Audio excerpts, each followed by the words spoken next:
tardes, ¿cómo están? Bienvenidos a un nuevo encuentro de la Escuela de Familia de la Iglesia del Centro. Hoy estamos en un lugar muy especial, muy significativo para mí, la Universidad Austral, acá en Pilar. Es mi universidad donde yo estudié y tenemos de anfitriona e invitada de lujo en el programa de hoy a Carolina Sánchez Agostini. Gracias, Carolina, por recibirnos. Muchas gracias a vos, es un placer acompañarlos en este rato de conversación que esperamos que disfruten un montón.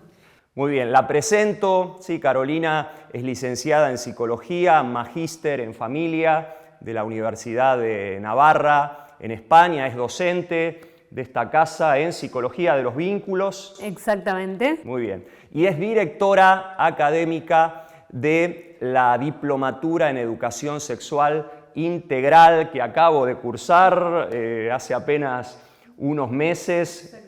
La vamos a promocionar, doy fe que es excelente. Felicitaciones y gracias, Caro. Y un poco mi experiencia en la cursada suscitó esta clase, esta entrevista, porque creo que es una temática que nos preocupa a todos. Nos interesa o nos debería interesar a todos, de manera especial si somos padres, si tenemos hijos, sea chiquitos o adolescentes, el tema de la educación sexual integral de nuestros hijos. El subtítulo que le hemos puesto a esta entrevista, a esta charla, es Realidades, Preocupaciones y oportunidades. Muy bien. ¿Sí? El objetivo es salir de esa zona de angustia, de preocupación, ¿no? Tantas mamás, papás, abuelos que están ahí angustiados, preocupados. Bueno, ¿qué le estarán enseñando a mi hijo, a mi hija, a mi nieto en la escuela? Y bueno, ¿cómo desde la familia podemos, lejos de preocuparnos, ocuparnos? Así que, Carolina, una primera pregunta, ¿qué es la ESI? ¿Sí? La educación sexual integral, porque muchos creen que ESI, en realidad la sigla es educación sexual inclusiva, ligada a la ideología de género. ¿Qué significa ESI? Mira, educación sexual integral me parece una muy buena primera pregunta, como entender bien de qué estamos hablando cuando hablamos de educación sexual integral. No tiene como una única definición, te diría que existen múltiples definiciones, algunas vienen del ámbito de la investigación, otras vienen de los organismos internacionales, pero sí que hay como una música de fondo o una coincidencia acerca de que se trata, por un lado, de una educación, o sea, en ese sentido ya la palabra educación nos dice mucho, nos habla como de contenidos necesariamente científicos basados en la evidencia, y después también una coincidencia general, te diría, es que ha ido mutando el concepto, que inicialmente partía de una visión más sanitaria de la educación, que tenía que ver con prevención de infecciones de transmisión sexual y prevención de embarazo adolescente, y fue mutando hacia reconocer que la sexualidad tiene múltiples dimensiones.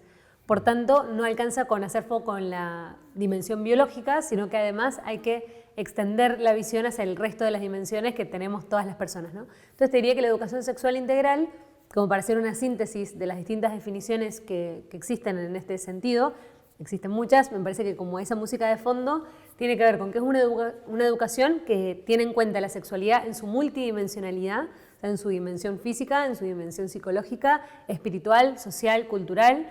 Después también es una educación que involucra a familias y escuelas, principalmente. Es una educación que involucra también al Estado como acompañando esta realidad o esta necesidad, y que tiene como fin promover la salud. Me parece que la educación sexual integral tiene como fin promover la salud y promover el bienestar integral en cada una de esas dimensiones en las que niños, niñas y adolescentes terminan desarrollando su vida, ¿no?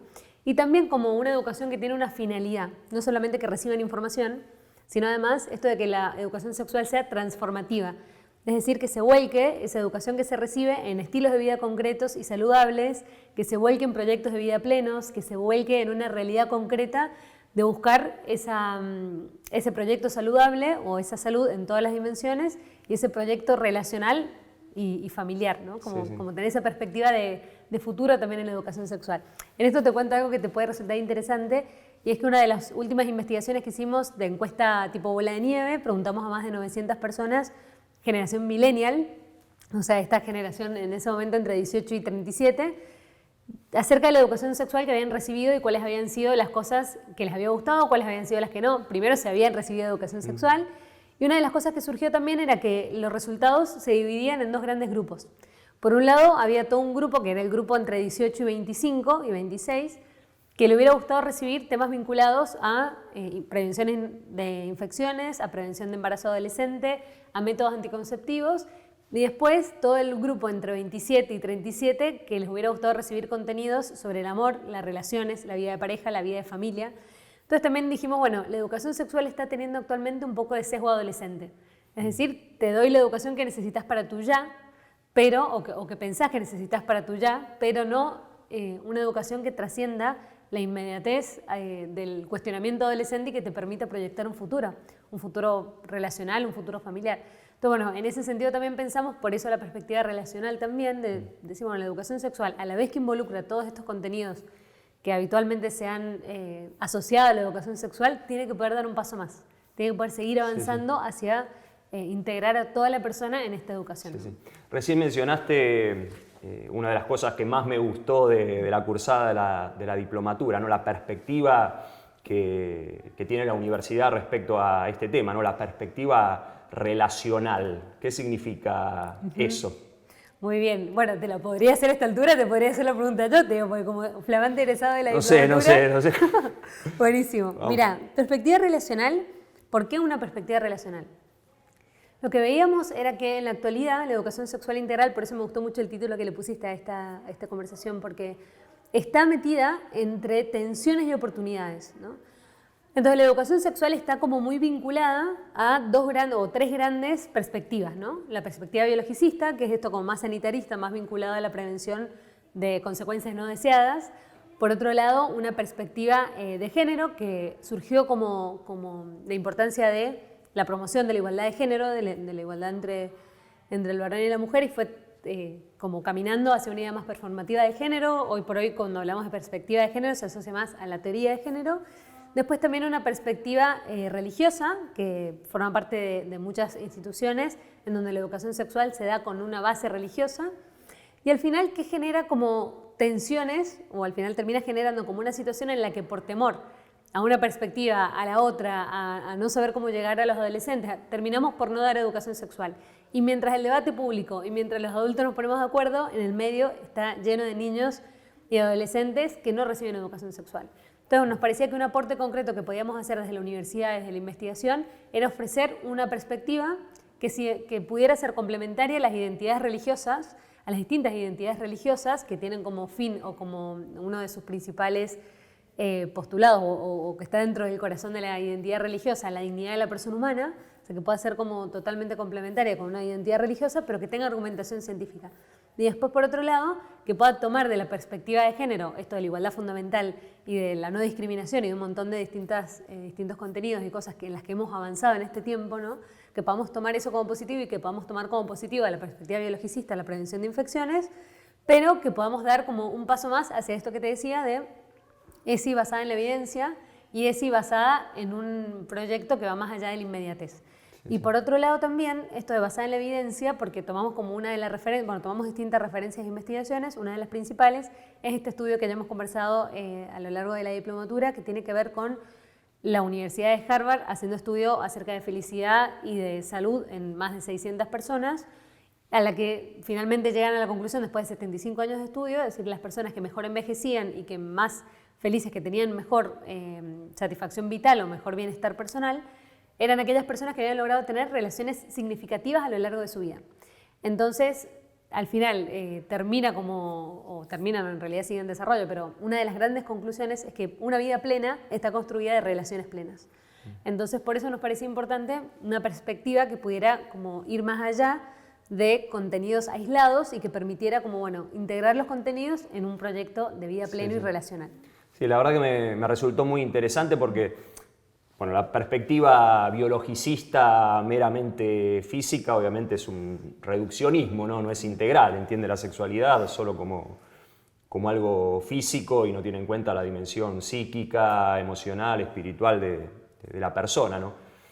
Las otras dos perspectivas, tanto la de género como la religiosa, son dogmáticas, aunque nos cueste asumirlo a los que somos religiosos, ¿no? Decir, bueno, decir esto tiene que ser así o asá simplemente porque está en la Biblia o porque Dios lo dice, no tiene un sustento científico, ¿no? Ahora, ¿cómo desde la ciencia y desde una perspectiva integral y relacional, podemos levantar, digamos, los valores de una sexualidad plena como la entendemos, ¿no? Una sexualidad monogámica, heterosexual, responsable en el marco de un compromiso duradero como es el matrimonio, y una sexualidad que es una expresión de amor, ¿no? No es solamente porque, bueno, me lo enseñó mi papá o mi mamá o mi abuelito o mi religión, sino que tiene un sustento científico cuando esa ciencia no es solamente un óvulo fecundando, un espermatozoide. Tengo que aprender, enseñame cómo... Lo de la cigüeña no es verdad, ¿no? Bueno, pero ahora ese contenido creo que quedó claro en la diplomatura.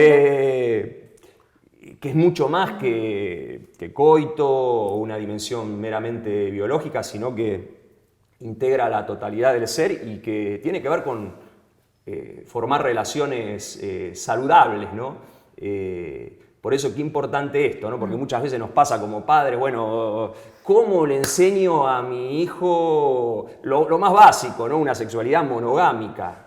Che, mirá, esto del poliamor que está ahora de moda no te hace bien o no es bueno. ¿Cómo salirnos de los discursos dogmáticos y cómo competir, ¿no? Creo que esa es la gran carga que muchos padres y abuelos y gente cercana a los chicos tienen, ¿no? Cómo competir con el bombardeo que reciben permanentemente, no solo en la escuela, con los amigos, en el mundo, en la sociedad, a través de las pantallas, de los medios, de las series. ¿Quiénes están formando hoy en día las nuevas generaciones en materia sexual, Sí. Carolina?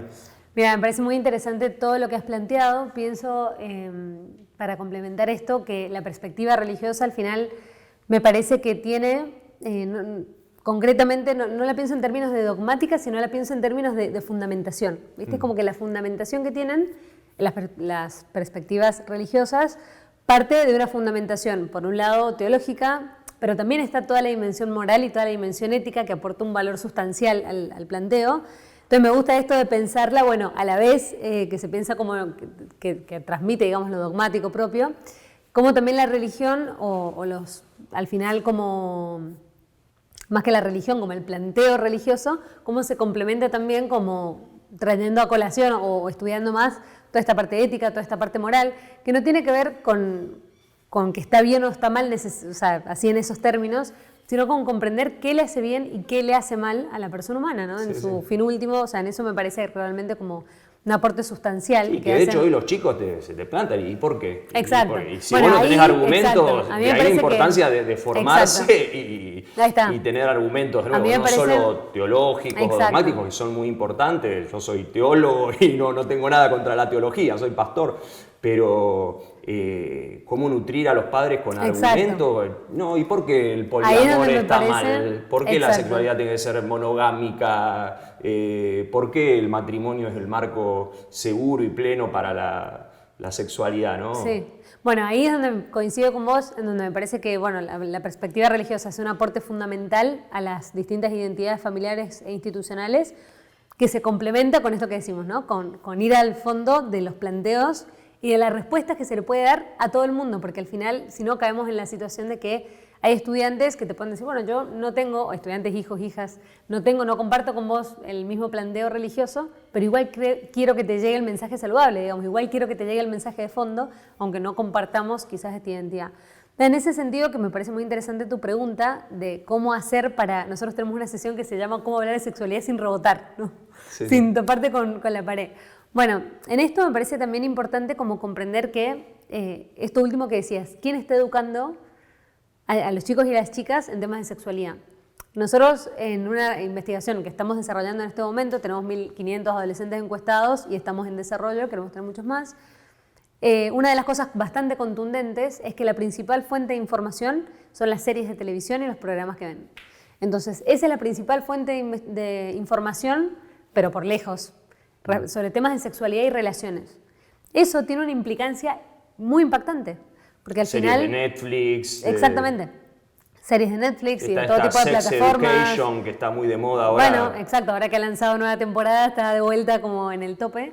Bueno, ¿qué quiere decir que están aprendiendo? Porque una cosa es decir, bueno, están aprendiendo de las series, podría ser como están aprendiendo de Google, pero ¿qué quiere decir que están aprendiendo, no? También en este sentido para nosotros es importante reflexionar que no es solo contenidos. sino que al final es como que se va haciendo, de alguna manera uno interiormente va internalizando un montón de contenidos que recibe y se va haciendo la idea de la sexualidad. Entonces la idea de la sexualidad que se percibe, o la idea de relaciones que se percibe de las series adolescentes, es una idea tóxica. Es una idea de que las relaciones son tóxicas. Las relaciones sí o sí incluyen engaños, sí o sí incluyen malos tratos, sí o sí incluyen cosas tensas, incluyen cosas raras, incluyen, bueno, eso, ¿no? Como uno se pone a ver las series adolescentes y lo más impactante para mí es que la idea que se va forjando de relaciones es de una relación perjudicial, ¿no? Nosotros en este sentido, como al acompañar a adolescentes, como que hablamos de 3 tipos de relaciones perjudiciales, ¿no? La relación violenta, que es como la más clara, donde hay una violencia física que es evidente, pero también hay una violencia psicológica, de menoscabo de la autoestima, bueno, distintos tipos de violencia. Después también una relación dependiente, en ese de no puedo vivir sin vos, ¿no? Como esa, bueno, que es lo que se muestra en la mayoría de las series.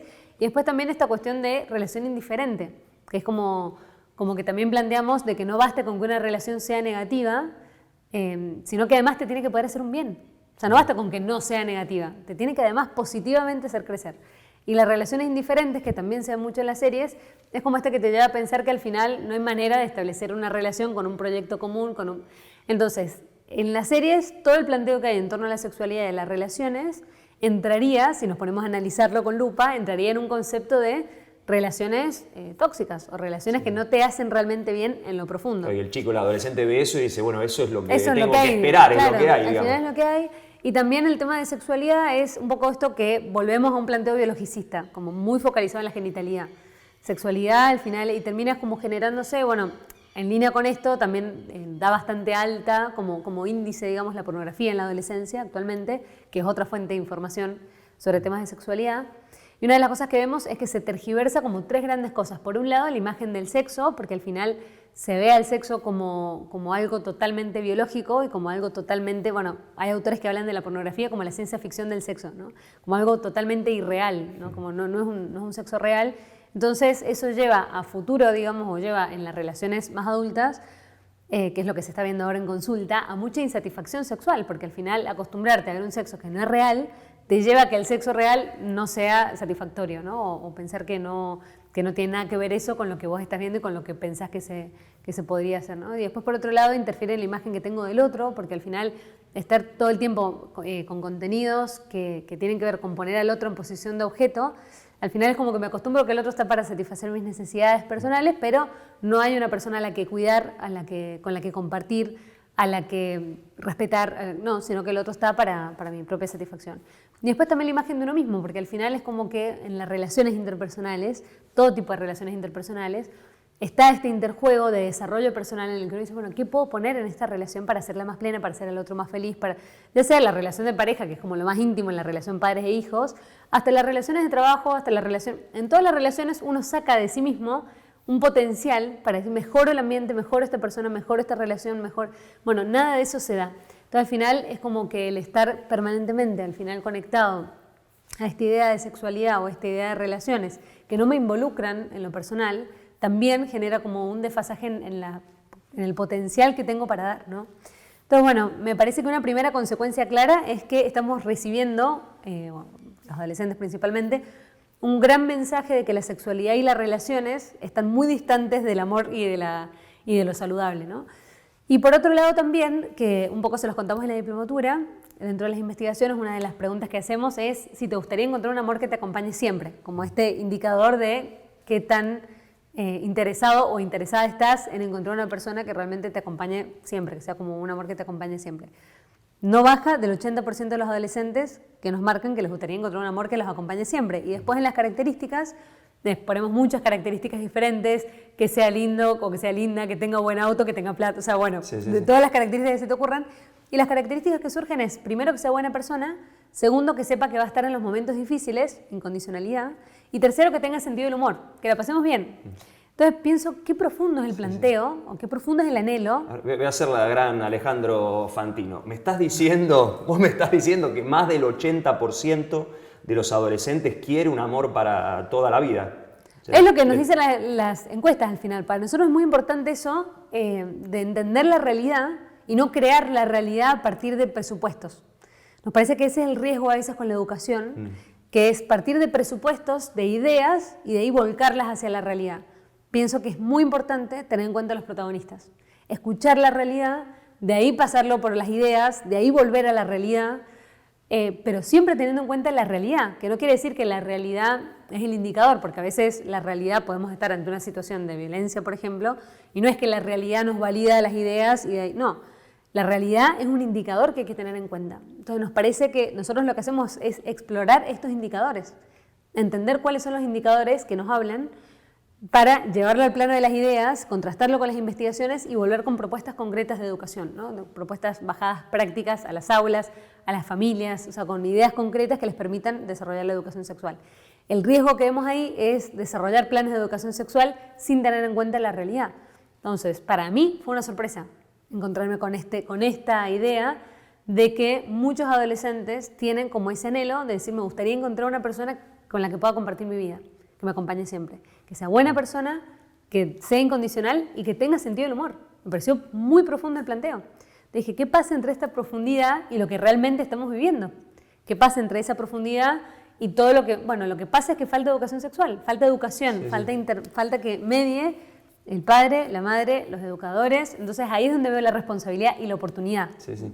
Ahora, ¿por qué crees que todavía sigue siendo un tema tabú en casa el tema sexual? Porque yo cuando era chico no existía Netflix todavía, pero yo lo que aprendí de sexo también, por charlas de vestuario, amigos en la escuela. Me acuerdo que venían los de Johnson & Johnson y daban una charla, y gracias a Dios crecí en una familia hermosa, 2 papás excelentes, pero que no sé, yo con mi viejo nunca tuve una charla de sexo, porque bueno, todavía estaban esos prejuicios, esos tabúes, esos temores, porque a veces nos pasa eso, ¿no? La pasividad, bueno, ¿qué le estarán diciendo en la escuela? ¿Le estarán llenando la cabeza con esto, que la ideología de género, y bueno, ¿qué hacemos en casa, ¿no? ¿Cómo pasamos de la preocupación a la ocupación, ¿no?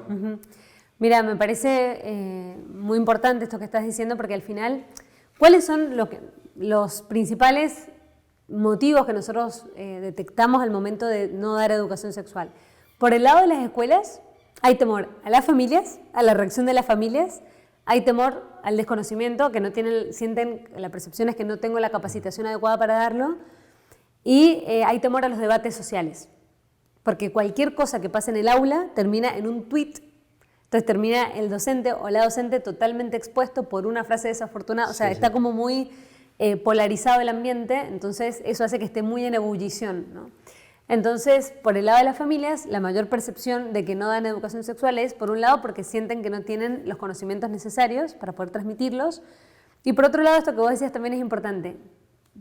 Es toda una generación que nunca habló de temas de sexualidad con sus familias y ahora tiene que estar en plan sexólogo con sus hijos. O sea, es muy difícil ese cambio, ¿no? Estamos atravesando todo un cambio muy adaptativo. Sí, yo lo conozco. A mí me costó un montón con mi hijo, que ahora ya cumple 18 años, cuando tuve que abordar estos temas, como que te aflora la vergüenza, o qué le digo, o cómo se lo digo, y cuesta mucho, ¿no? Sí.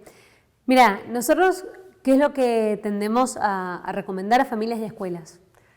Especialmente tenemos en términos de tiempo, ¿cuánto tiempo pasa un adolescente metido en Netflix? En redes, muchas horas al día, ¿no? Entonces, es muy difícil que una familia equipare ese tiempo. Dice, bueno, pasa 3 horas al día, yo 3 horas al día también le voy a hablar de temas esto sexuales. Que te decía, cómo compito con Exacto, toda esa muy presión, difícil. ¿no? En términos de tiempo, en términos de exposición, no estamos en la competencia, digamos, ni siquiera estamos compitiendo, digamos, por decirlo de alguna manera. Donde sí competimos es en ser referencia.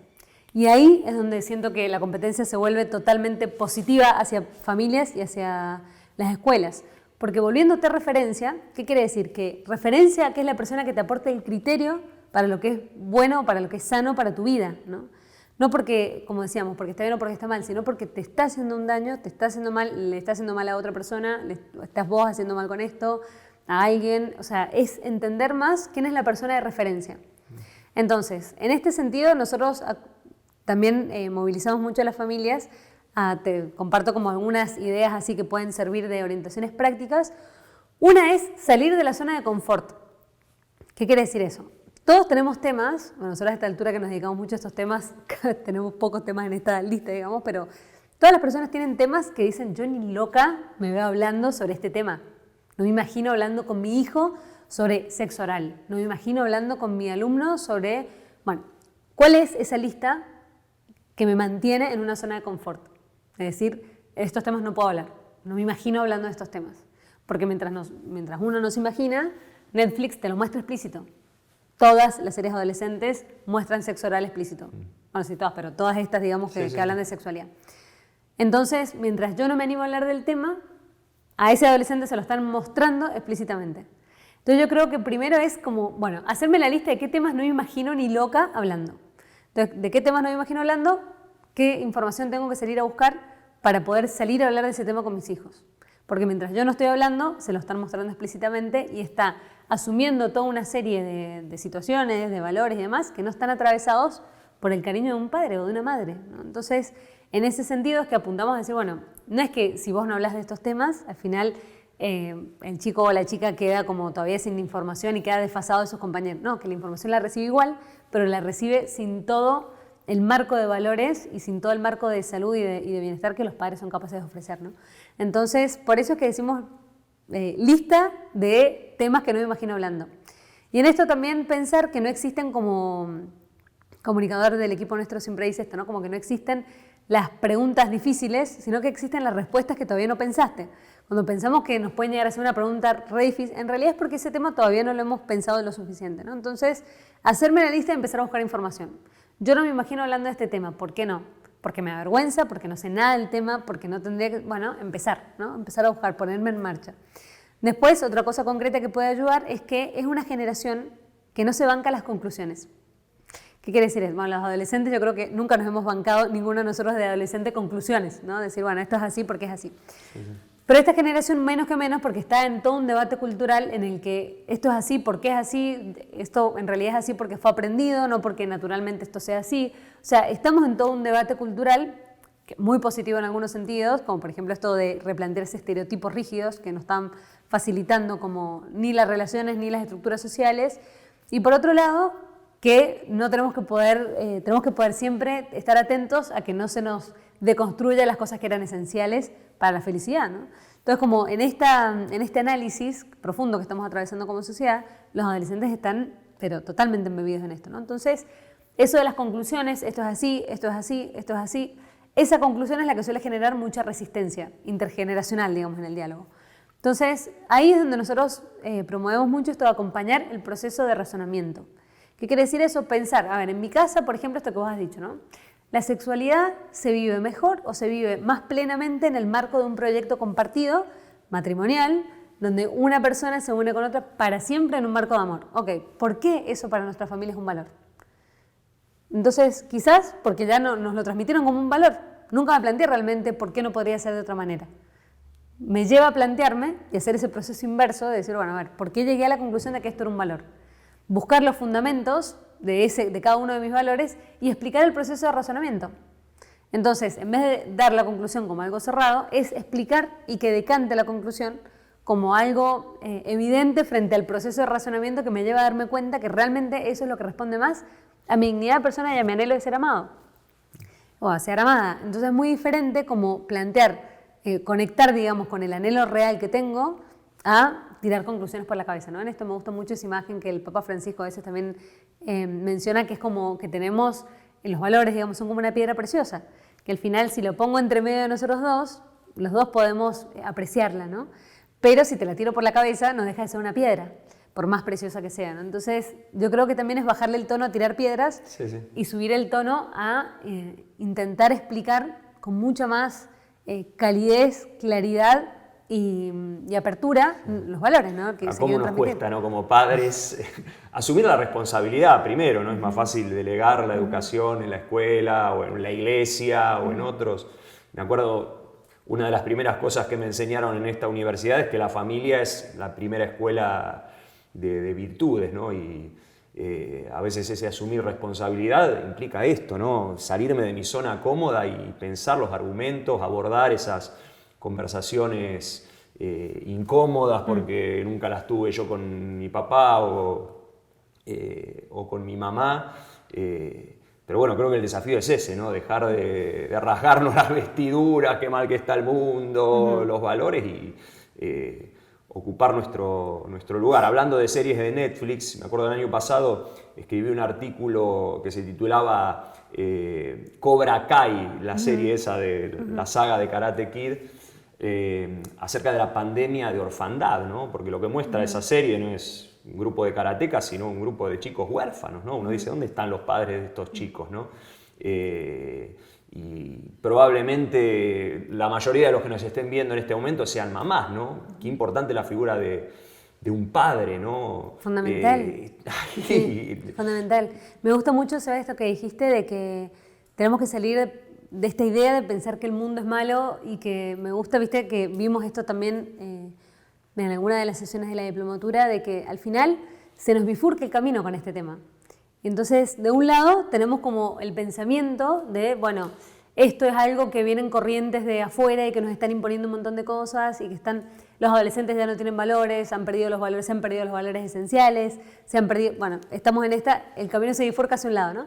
Y después el camino se bifurca hacia otro lado, donde uno dice, bueno, realmente los planteos sociales tienen muchas cosas positivas porque nos ayudan a refrescar un montón de valores que quizás no teníamos presentes, nos ayudan a entender valores nuevos, nos ayudan también a darnos cuenta que hay cosas que parecía que es mejor que se cambien y al final parece que es mejor que no, hay cosas que sí es mejor que se cambien.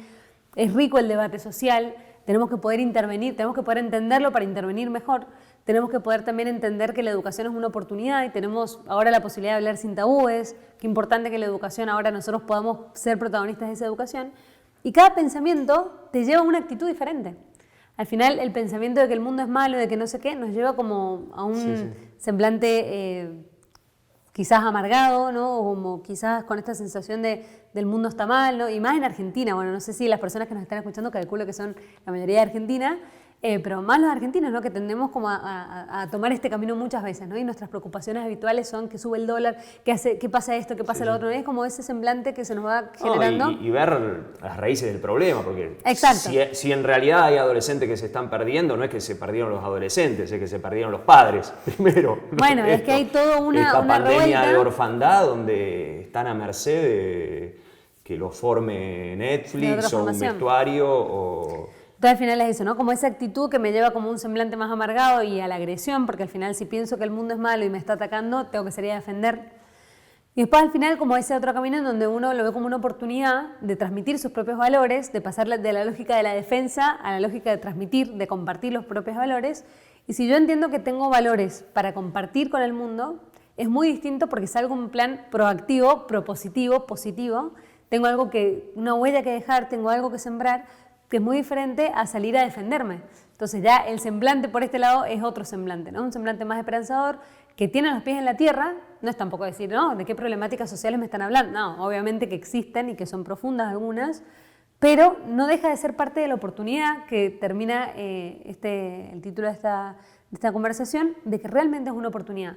Entonces me parece que es como que este camino, digamos, de decir, bueno, efectivamente que hay un montón de situaciones, pero nosotros tenemos en nuestras posibilidades como padres protagonistas, como madres protagonistas, como educadores protagonistas, de salir adelante y de acompañar todo este proceso, me parece que nos lleva a una actitud, además, más atractiva frente o de cara a los adolescentes, ¿no? Porque se genera como esta situación en que todo lo atractivo que se presenta, como decíamos, lo atractivo se presenta en clave, o lo tóxico se presenta en clave atractiva.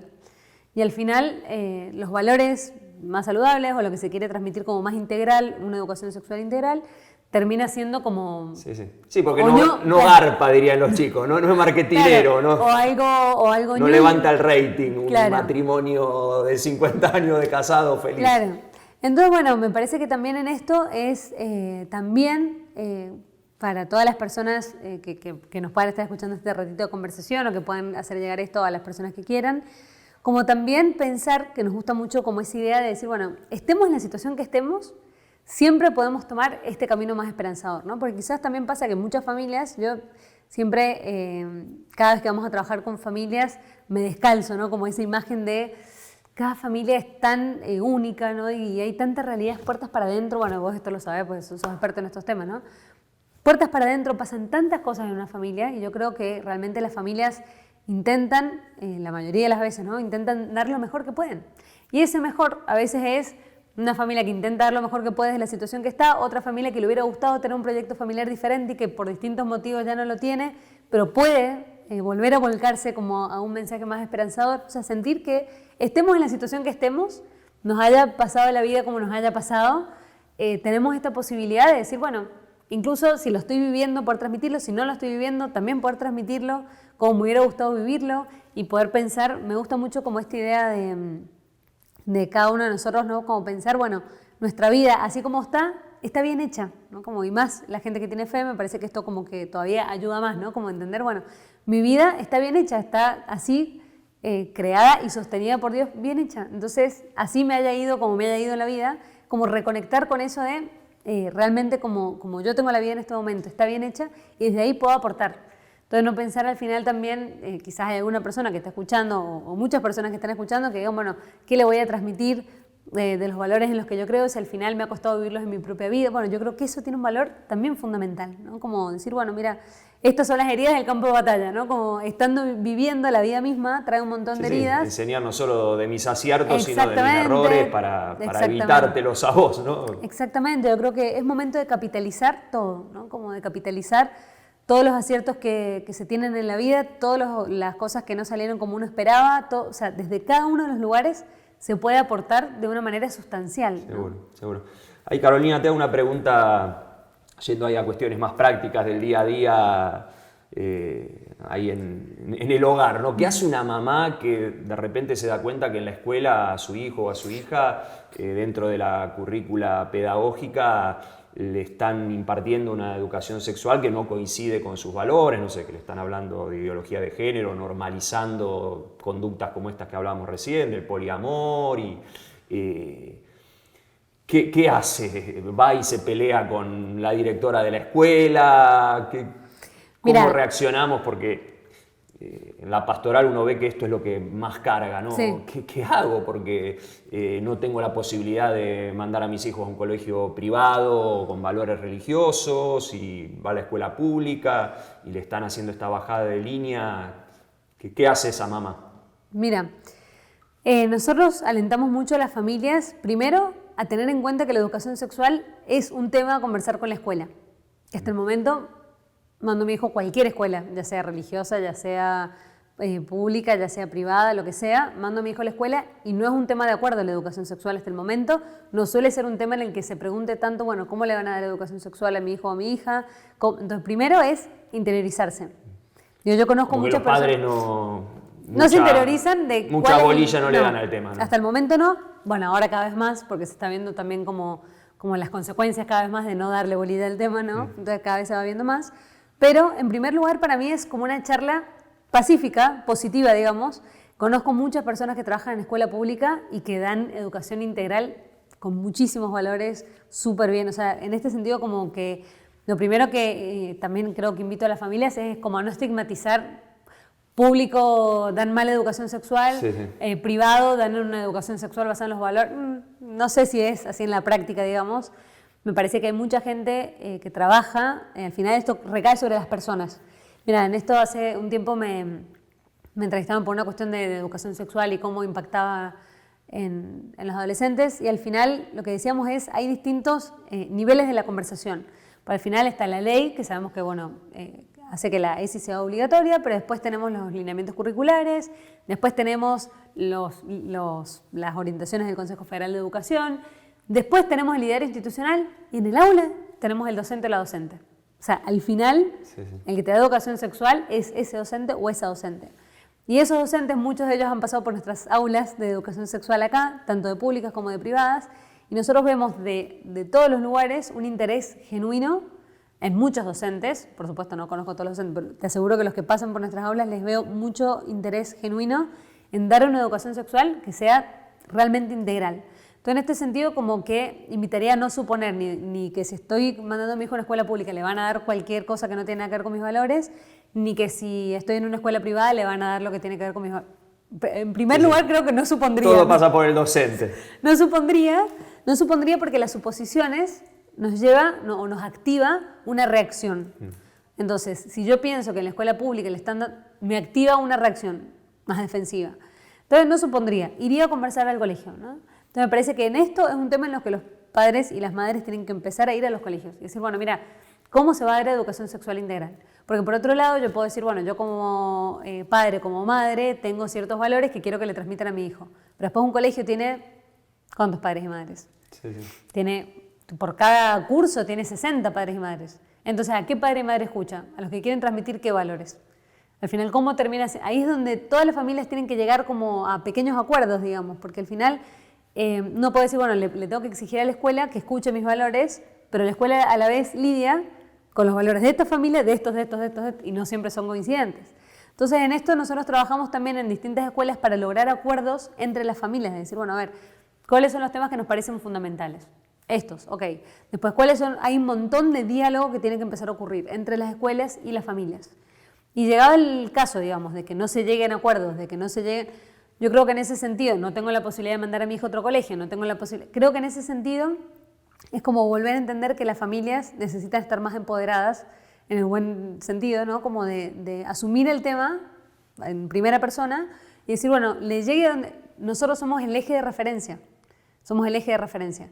Pero si nunca hablo de estas cosas, no soy el eje de referencia. Tengo el eje de referencia en las redes sociales, tengo el eje de referencia en tal o cual docente. En cambio, si las familias quieren cobrar protagonismo, además de todos los acuerdos, tienen que empezar a hablar de los temas, ¿no? Y con esa apertura de que se entienda realmente bien el planteo. Me parece que acá hay que hacer un gran esfuerzo para entender los planteos adolescentes. Por ejemplo, esto de la pornografía que te decía antes, que trabajamos mucho en investigación con temas de pornografía. Cuando hablamos en las capacitaciones, siempre les decimos a las familias, bueno, hay que pensar la lógica del por qué sí. ¿Por qué un adolescente sí consumiría pornografía? Porque si fuera un horror, fuera no sé qué, nadie consumiría pornografía. O sea, si hay tanta gente en el mundo, millones y millones y millones de personas que consumen pornografía, ¿cuál es el atractivo? A ver, ¿por qué sí? Entonces ahí se empieza a desglosar. Y porque me genera placer, y porque me enseña sobre temas de sexualidad, y porque ahí aprendo no sé qué, y porque ahí... O sea, empezar a entender por qué sí. Entonces, ¿por qué sí? Bueno, a cada una de esas cosas tengo que poder darle una respuesta. Porque la pornografía me enseña sobre temas de sexualidad. Ok, hay un vacío que está ocupando la pornografía. Ese vacío lo tienen que poder ocupar las familias, ¿no? Sí, sí. Entonces me parece que ahí es donde entender la lógica del por qué sí, en lugar de descartar como algo que no sé, la pornografía está mal. En lugar de la pornografía está mal, es tratar de hacer el esfuerzo por entender, bueno, ¿por qué sí consumen pornografía? Y una vez que identifico los distintos motivos que pueden haber, intentar como ofrecer una respuesta a cada uno de esos motivos para que se desplace el hábito poco saludable y aparezca como lo más genuino. Sí, sí. Pienso que las familias tienen mucho camino por delante de empoderarse con este tema, ¿no? Sí, sí. Creo que mencionaste una palabra clave, ¿no? Vacío. En definitiva, todo como que confluye en eso, ¿no? Donde no está la familia, donde no están los padres, esta pandemia de orfandad, aparecen otras alternativas y qué importante aún dentro del aula, y en esto de nuevo pondero lo excelente de la diplomatura en ESI, ¿no? De que esos responsables finales que se paran acá con los alumnos en sus pupitres sea gente bien formada y con esta mirada relacional integral, ¿no? Donde no le enseñen solamente cuestiones biológicas o ideológicas que por ahí no coinciden con los valores de uno, sino que el foco final, ¿no? El objetivo de esa educación sea que ese chico, esa chica puedan ser felices formando un hogar, una familia, en esto que no es un dogma religioso, que está comprobado científicamente por la Universidad de Harvard, que las personas más felices del mundo son las que tienen relaciones profundas, duraderas, significativas, con un proyecto de vida. Ahí te quería preguntar, uno de los módulos que más me gustó de la diplomatura es el referido a la salud vincular, ¿no? Ya el término salud también como que lo reducimos a cuestiones físicas, ¿no? ¿Qué significa la salud vincular y por qué tiene que formar parte y es esencial, digamos, en la ESI? Mira, la salud vincular la entendemos como esa capacidad de sacar lo mejor que tengo para ponerlo en una relación y lo mismo del otro lado, digamos, como lograr una relación en que esté basada, digamos, en el respeto mutuo y que también responda a esa dignidad más profunda que tiene la persona humana, que es de realmente ser amada por lo que es. Me parece que no hay como otro ámbito en el que se pueda realmente explicar la profundidad de lo que significan las relaciones y de lo que significa el amor como las propias familias, ¿no? Creo que es como una oportunidad espectacular de las familias como transmitir este concepto, ¿no? La salud vincular tiene que ver con eso, ¿no? Con decir, bueno, esta persona con esta otra persona mutuamente establecen un vínculo, una relación en donde se están buscando mutuamente hacerse un bien y reconocer en el otro como su máxima dignidad. Y que esa dignidad implica que mi respuesta hacia esa persona tiene que poder ser de cuidado, de amor, de cariño, de respeto. Entonces, en esto de la salud vincular nos parece, bueno, viste que está como una parte donde habla como de los distintos tipos de relaciones tóxicas, si se quiere, de relaciones que son perjudiciales, y después también de qué implicaría una relación saludable, ¿no? Como que también vamos a cuáles son los elementos de las relaciones saludables. ¿Y esto por qué? Porque también está conectado como con otro concepto de la educación sexual que lo estudiaste también en este programa, que tiene que ver con que para nosotros la educación sexual integral tiene 3 grandes ejes o 3 grandes verbos, que es, por un lado, prevenir todas aquellas situaciones que no queremos o que no nos... o sea, prevenir situaciones que nos parece que no son positivas, por ejemplo, las infecciones de transmisión sexual, por ejemplo, los embarazos adolescentes, por ejemplo, las relaciones tóxicas. Por otro lado, es promover en positivo lo que sí. Si no caemos en una educación sexual en donde todo esto no podés hacer, no. Es promover los comportamientos saludables que realmente sí queremos promover. Y después hay todo un eje que es atender. Y atender, acá esto genera como un detenerse un poquito más despacio, porque en el atender muchas veces se puede confundir con el aceptar o con el promover, ¿no?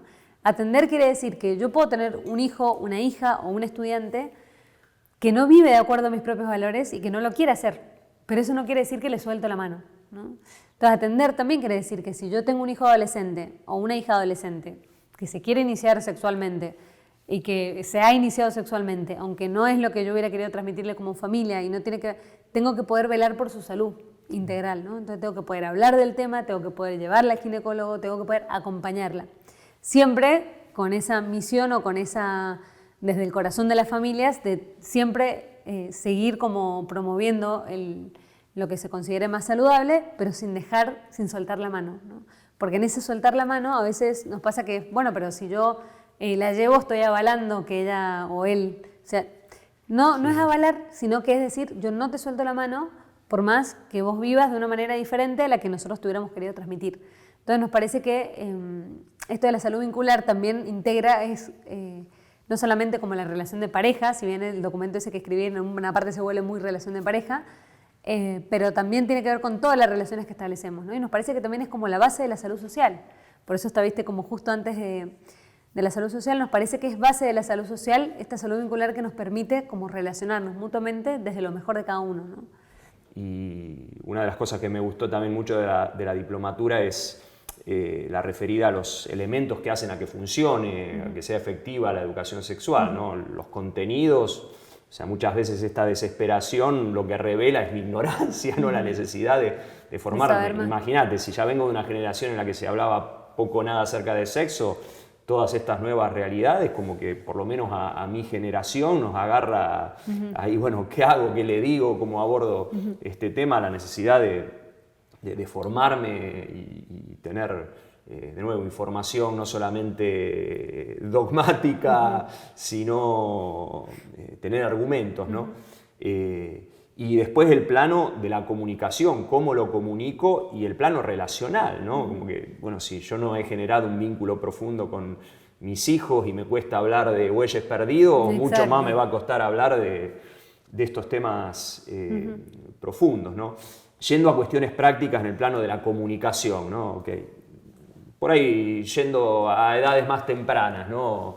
Quizás un error común con los padres es esto de no mencionar las zonas genitales por nombre, no sé, una mamá o un papá que tiene una nena de 6, 7 años, ¿cómo habla de sexo?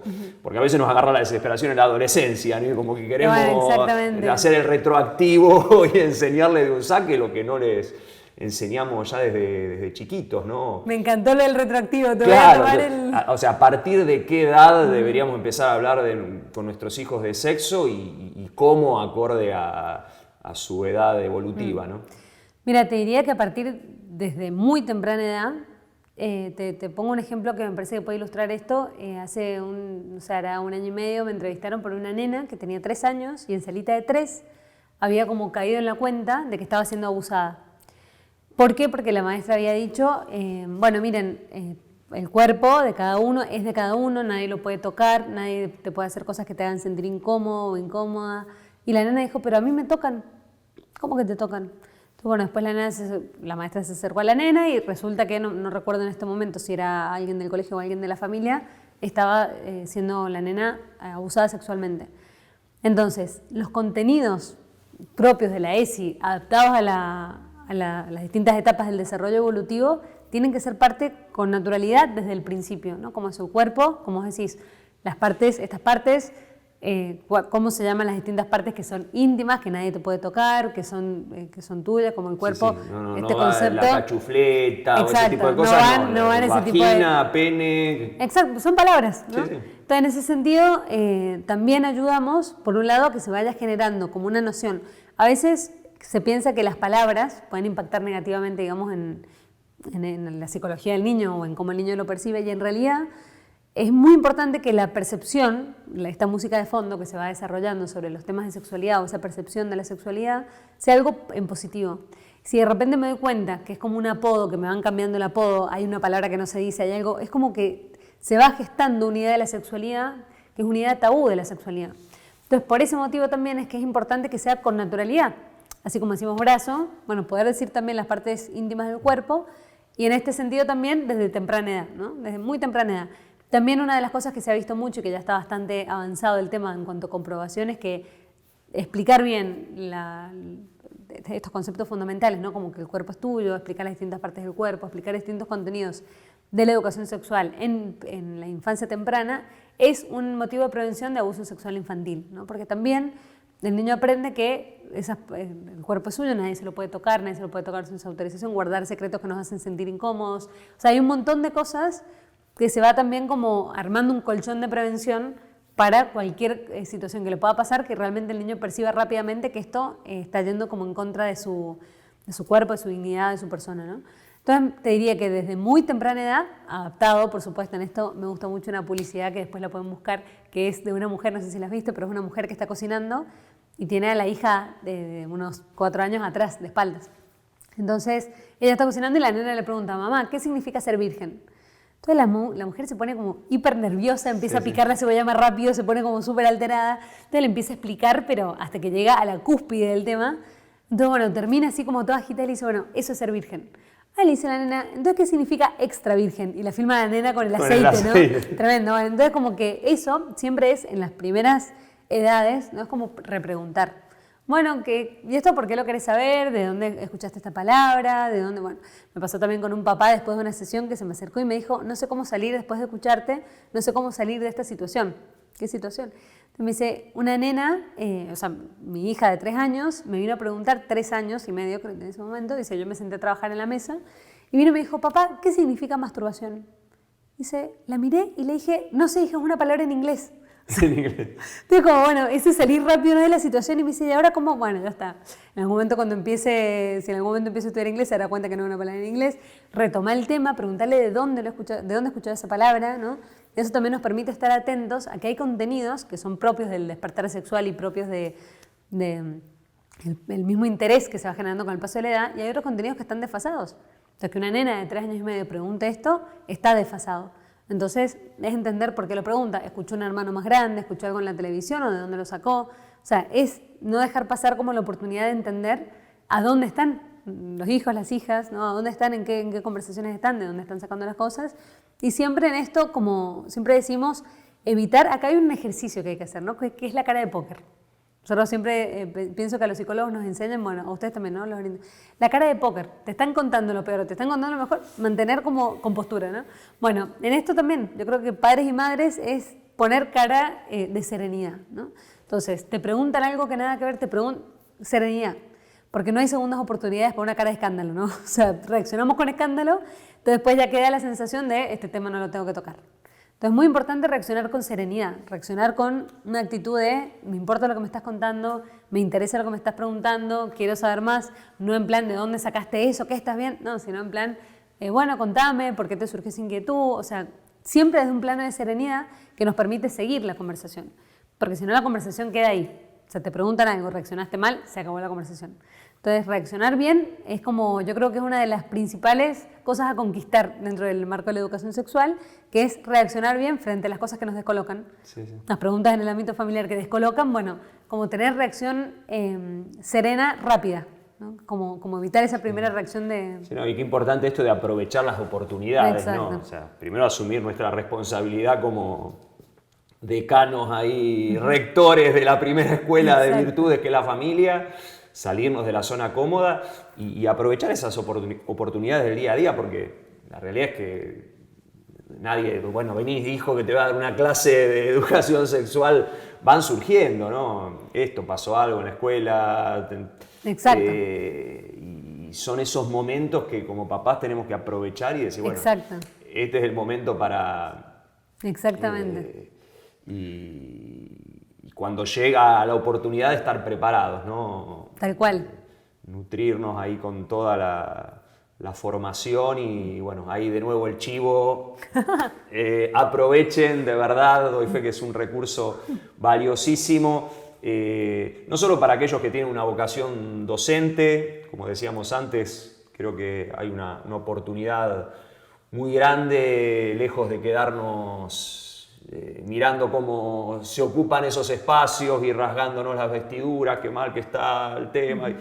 Me encantó lo que decía Carolina, ¿no? En definitiva, todo pasa por el docente que se para acá el día de clase y ejerce una influencia en la vida de los alumnos, ¿no? Así que docentes que nos estén mirando, ofrecer este recurso de la diplomatura.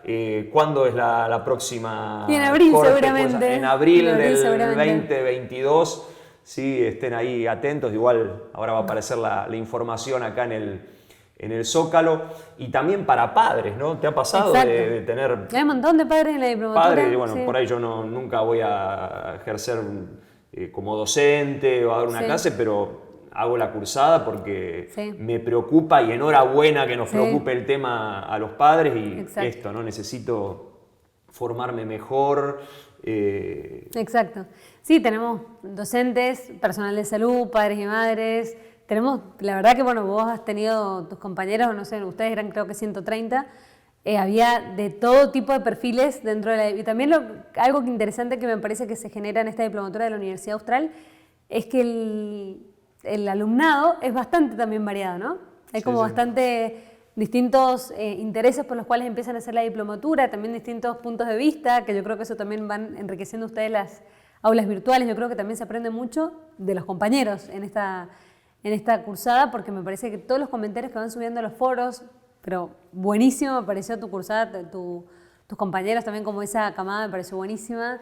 Bueno, la verdad que venimos teniendo como las últimas tres, que son las primeras tres en realidad, las últimas tres en las primeras tres, buenísimas. Entonces me parece que también es como que se aprende mucho de ese intercambio entre ustedes, ¿no? No solamente como de los especialistas que están del otro lado, como ofreciéndola, sino también de todo ese intercambio de preocupaciones, de ocupaciones y de experiencias que se genera entre ustedes, ¿no? Así que bueno, nosotros la verdad, desde la universidad, que bueno, acá estamos en la Universidad Austral, van a poder conocer un pedacito chiquito, pero abiertas las puertas decir de la universidad. Que la cursada es toda online, sí, 100% online, no hace falta que vengan hasta Pilar.